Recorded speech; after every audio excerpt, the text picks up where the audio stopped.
Bendy and the Ink Machine, Dreams Come to Life, Chapter 2.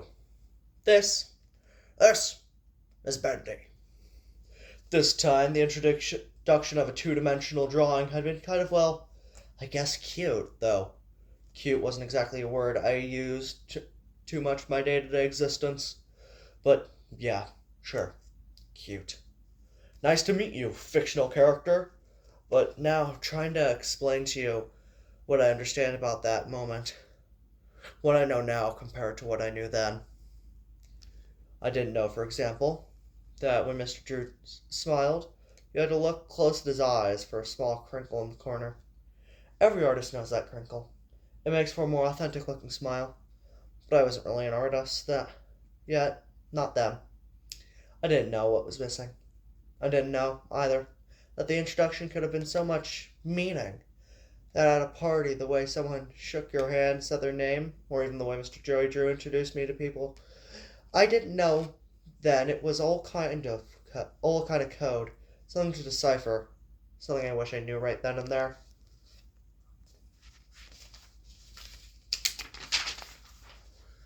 But Mr. Drew had been waiting for a realization from me, something to click inside and all come together. Watch him carefully. Hi there, Bendy, I said, playing along with Mr. Drew, who laughed, and he put the picture down. So, you really don't know, do you? He asked. I shook my head. No, because I didn't. That's unfortunate, Mr. Drew, but more to himself than me. That much I recognized, so I didn't say anything. Thing is, Mr. Drew thought I should know who Bendy was, but a lot of folks would ask themselves the same thing. Why didn't I know? After all, he was in those little short movies before the feature-length films, and he was on the soup cans. Little devil sold war bonds, for crying out loud. I know. But it's not like I hadn't seen him before. Just like I wrote earlier, I did have this feeling of recognition. So, it wasn't that. It's just, when you're on the Lower East Side, growing up, going to school, then dropping out to make money, when your experiences of movies is Don Miller holding the black door of the cinema for you, you don't see cartoons as much as the average kid. Bendy was still running a comic strip by the time I started drawing. Would have been different. Those were my whole world.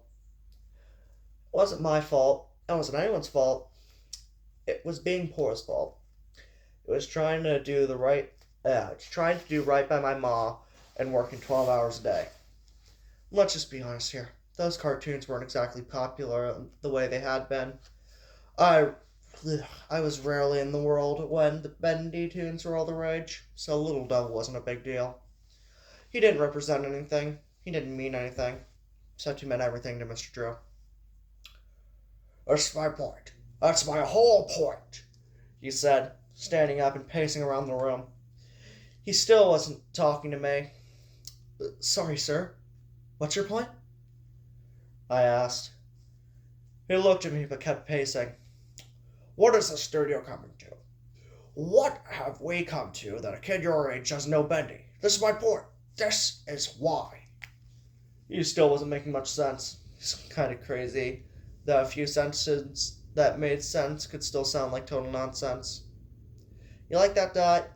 I know you like that kind of stuff, the funny wordplay. But I'm hoping I made you proud. I hope you read this. I hope you're alive. Well, where was I? Right. Oh, okay, I said. I didn't know what else to say at this point. There was silence. He stopped pacing. I stopped talking. Then he clapped his hands together loudly, sharply. Skipping pages. I'm about to do it with the gloves. I know it makes the cosplay less complete. But he's a page turning. That's right. Sound made me jump my seat. It was like a gunshot. I nearly ducked. This has always stayed with me. All the memories that are getting mixed up a bit in here. In this brain, in this head, this for some reason sticks out. Right then, when he clapped, the lights came back on, like they were waiting for him, like he was in control of them.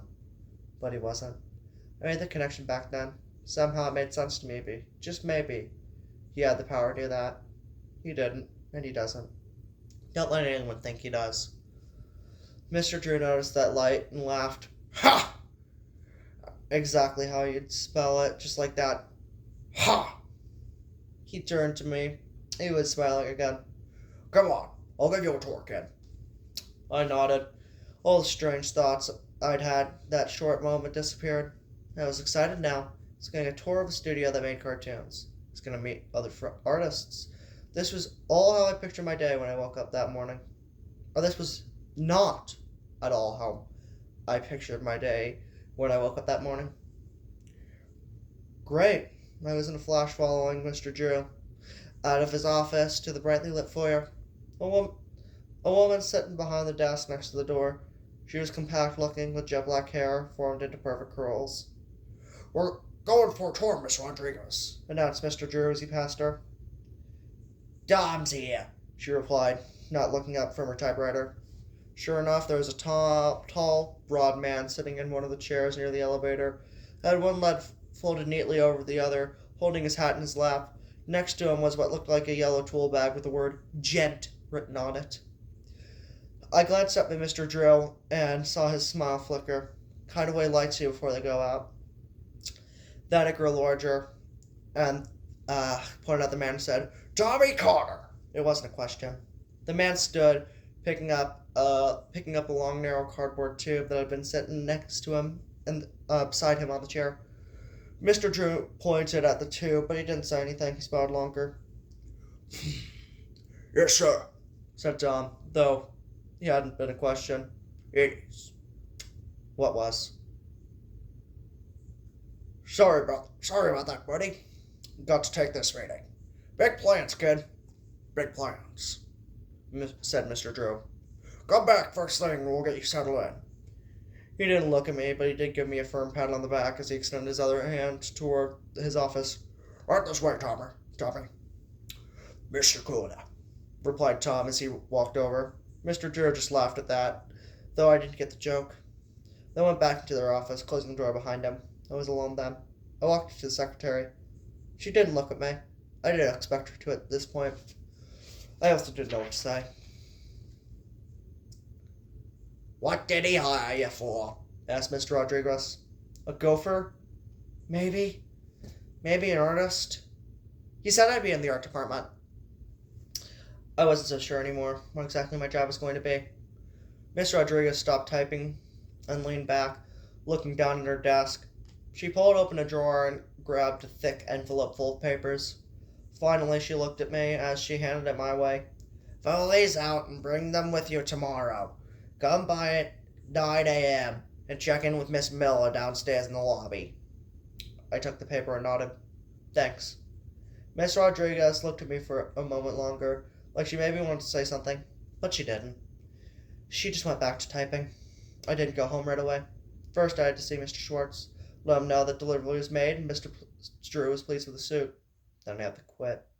Which, well, didn't go too great. I didn't really care how red in the face Mr. Schwartz got or how hard he pointed his finger at me. I was going to work tomorrow morning for Joey Drew Studios, and no one was going to stop me. The only thing that scared me was that Mr. Schwartz might take it out on Ma, might fire her. But he didn't. Ma was too good. I wish sometimes she could just start a shop of her own. Well, maybe now. Maybe when I was earning enough. When I was a paid artist for Joey Drew Studios, I grinned at the thought. I wasn't ready to go home yet after that. I was buzzing with excitement. I wanted to bit through the neighborhood, got a free donut from Mrs. Panic as she was closing out the deli, and then the Jankowski kids. That is a weirdly written word, I tell you what. Jankowski kids tried to get me to play stickball with them.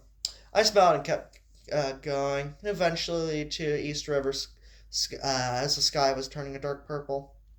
The lights were on in Brooklyn. They looked like stars across the river. I sat on the bench, almost in some pigeon crap, but I saw it last minute and jumped my bum to the side. The air was less stagnant by the water, and it was cooler now with the sun almost set. Made me feel kind of calmer than I'd been. The vibrant, excitement of the day was now settling around me. It was like a blanket. I still felt happy, but it all felt more real. Sometimes things like that happen.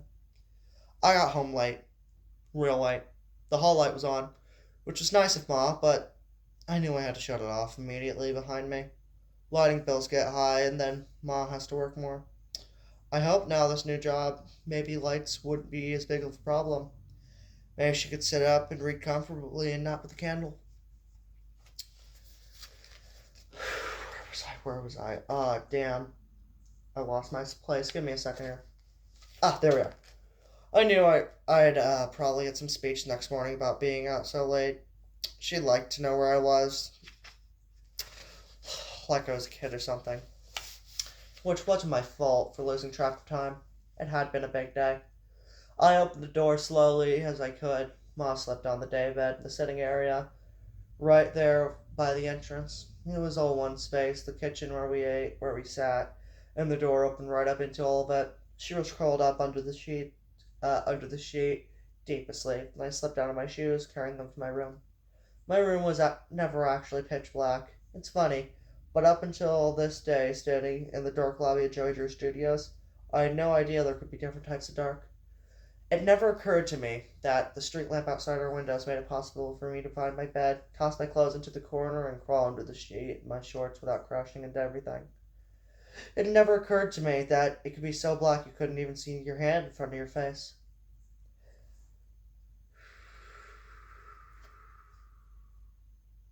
The fuck am I? There it is. Back then, I hadn't known about that type of dark. I threw a sheet off and lay in the bed for a moment, trying to get cool. I got up and opened a crack.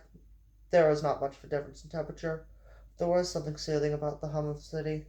I lay back down and closed my eyes. Sometimes you don't know you've fallen asleep. That's what happened then. Suddenly I thought I was awake trying to fall asleep, then I realized I wasn't actually lying in bed anymore. Everything was still black like when you close your eyes, but I was standing in it. My eyes were open. I was trying to see something, but I couldn't. So I walked forward to the blackness. There was something ahead of me. I could hear it. Breathing, maybe? But for some reason, I didn't know if it was alive. I, still thought I was awake at this point. Because, I thought to myself, you don't have time for this. You have to sleep. But I kept going forward. Finally, I came to a door. Just kind of materialized in front of me. I wasn't surprised. There was a knock coming from the other side. This made me take a step back. Felt like I shouldn't answer. I took another step back. Somehow the door was still right in front of me. There was a long silence. A giant hand burst through the wood, creating a shower of splinters. There was a roar as I stumbled back. I couldn't get away. It kept grabbing at me, waving around, trying to find me. I woke up suddenly, face down on my pillow. The bottom sheet was drenched in sweat. My heart was in my throat. It was a dream, I told myself. A dream. I rolled over onto my back and stared at the slice of light from the street lamp as it highlighted the ceiling. There was that crack that ran across the corner of the plaster, water damage, and blood dark brown. It had blood dark brown once upon a time, and the stain made it look like the Hudson River, dark, cold, filled with all kinds of who knows what. Why couldn't I shake the feeling I was being watched? Glanced to my right. A thin figure stood in my doorway. He glowed in the lamplight. Pale, gaunt face, paper-thin skin stretched over his skull, eyes wide and soulless, a long white nightshirt covering his skeletal frame. All I could do was stare, breathe, shake the dream out of my brain. He's not real. Wake up and he'll disappear. We just kept standing there. He didn't move. I raised my hand slowly. He pointed at me. That's why I couldn't take any more. Closed my eyes and yelled. Maybe it was cowardly, but I couldn't move. I yelled again. My body was yelling. The lights buzzed on. The one over my bed did a threatening flicker. The wiring of the walls damaged by water leak above. Buddy, are you okay? Ma came charging into the room, struggling to pull her pale purple housecoat on, as the right sleeve was trapped under the belt. I normally laugh at, but terror was still in charge. Especially even though the lights were now on and the dream was gone, the old man was still there, and he looked pretty much just as scary. I couldn't answer her. Obviously, I couldn't make words. The figure turned to my mother, took a step before her, and helped me find my voice.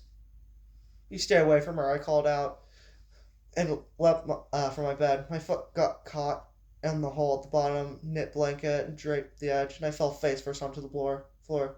My goodness, what's going on? Ma said. I was reaching for anything that could help myself up. Felt like a fool. Pushed myself onto my forearms. Bony hand, uh, extended towards me. App? Said a rich, low voice with a. Sorry, I need to make up German. Wunderbar. Xavier. App? Said a rich, low voice with a thick accent I recognized all too well. I turned my head and stared at the man. His features still seemed a bit too pale and worn, but his eyes were light blue, and he had a spark to them, no longer hollow. I reached out and took his hand. It was warm. I stared at him for a moment. We were about the same height. He was maybe an inch shorter. He seemed more frail than terrifying. I'm going to take a quick second to stop this, to say something to my brother, give him a quick thanks. So, I'll be back in just a sec. Bye, bro. Yeah, I sufficiently thanked him. By the way, he's probably the main reason why you're here. He was given a lot of promotions. Use this as a bookmark.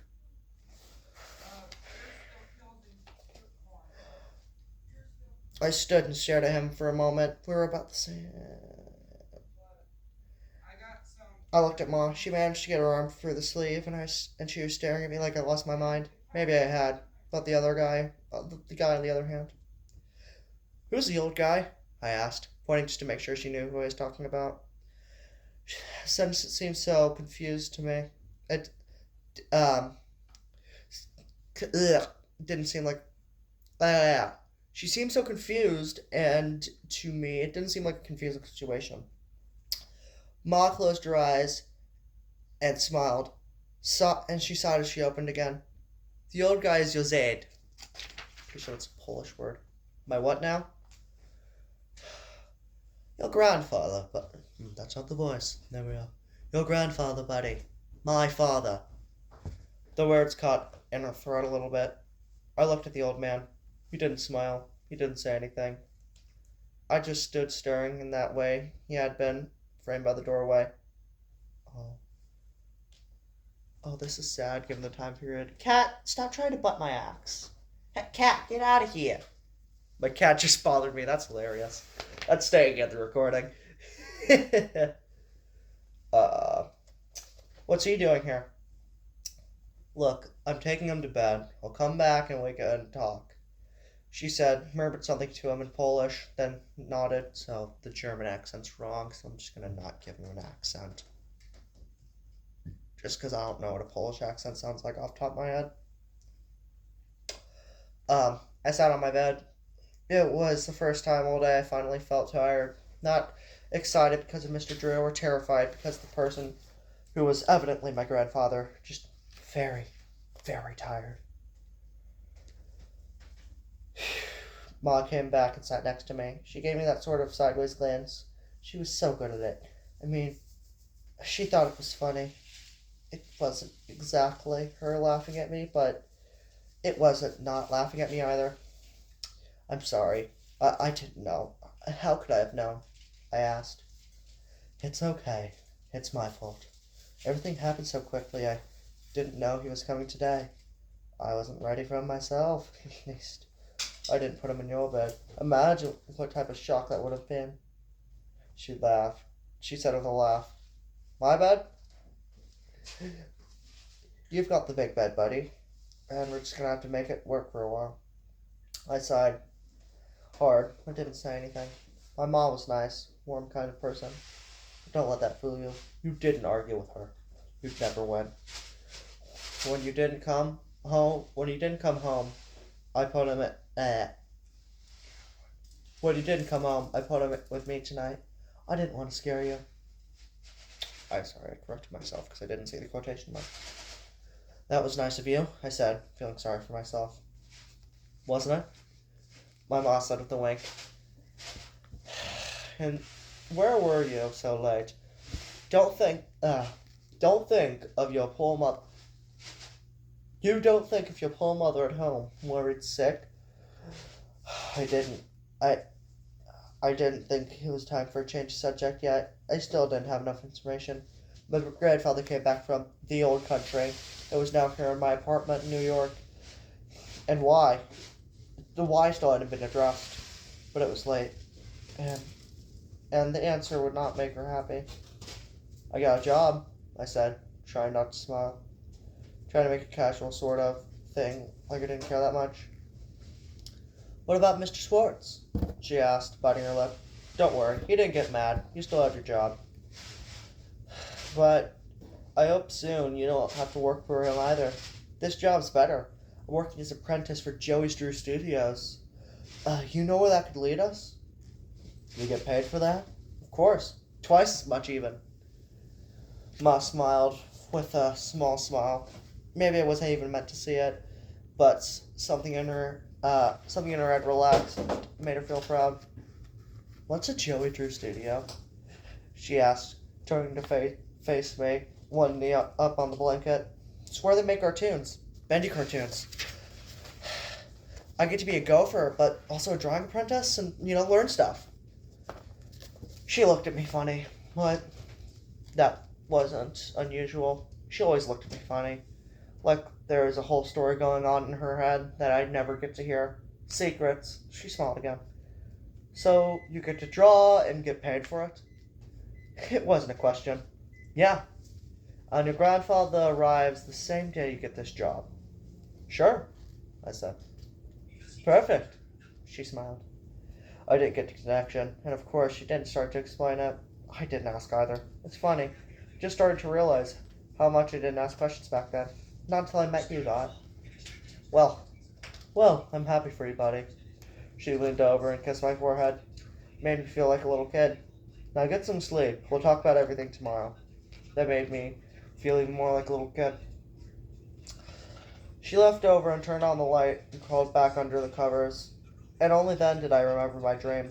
I wondered how loud I'd been to make that old man wake up and come in. I wondered if I completely embarrassed myself in front of my creepy grandfather, who looked like a ghost. What a strange day. And night. If I had any kind of superstitious sense of anything, might have seen it as a sign, something beginning, something not quite right. But of course I didn't. I never saw the signs until I was past them, down a dark road with no exit. Another metaphor. That one wasn't bad. Hey, God, getting better at this. That concludes chapter 3. I hope you enjoy continuing to read the audiobook, and I hope you enjoy the new style I'm doing. Toodaloo.